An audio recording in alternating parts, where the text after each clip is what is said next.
মৌলভীবাজারে বাঁধ ভেঙেছে কুশিয়ারার লোকালয়ে মনুর পানি। সোমবার রাত থেকে মৌলভীবাজারে প্রবল বেগে বাড়ছে পানি। মৌলভীবাজারের প্রায় সবকটি পয়েন্টে বিপদসীমার উপর দিয়ে প্রবাহিত হচ্ছে বৃষ্টি আর উজানের জলে আসা পানি। সোমবার রাত থেকে মৌলভীবাজারে প্রবল বেগে বাড়ছে পানি। মৌলভীবাজারের প্রায় সব কয়েকটি পয়েন্টে বিপদসীমার উপর দিয়ে প্রবাহিত হচ্ছে বৃষ্টি আর উজানের জলে আসা পানি।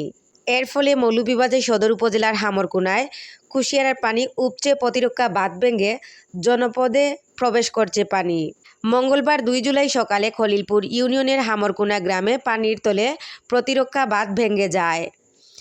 এখানে কুশিয়ারা স্থায়ী প্রতিরক্ষা বাঁধ না থাকায় গ্রামীণ সড়কটি প্রতিরক্ষা বাঁধ হিসেবে ব্যবহৃত হয়ে আসছে। এখানে প্রতিরক্ষা বাঁধ না থাকায় গ্রামীণ সড়কটি প্রতিরক্ষা বাঁধ হিসেবে ব্যবহৃত হয়ে আসছে দীর্ঘদিন ধরে। বাঁধ ভাঙার ফলে গ্রামের অনেক মানুষ হয়ে পড়েছেন পানিবন্দী।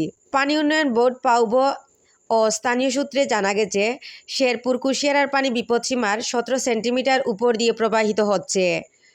মনু নদীর চাঁদনীঘাট পয়েন্টে বিপদসীমার 26 সেন্টিমিটার উপর দিয়ে বইছে পানি। জুরি নদীর ভবানীপুর পয়েন্টে পানি বিপদসীমার 179 সেন্টিমিটার উপর দিয়ে প্রবাহিত হচ্ছে।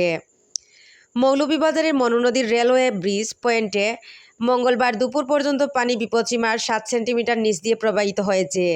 তবে সন্ধ্যায় রেকর্ড করা তথ্য অনুযায়ী বর্তমানে এই পয়েন্টে পানি বিপদসীমার 5 সেন্টিমিটার উপর দিয়ে প্রবাহিত হচ্ছে।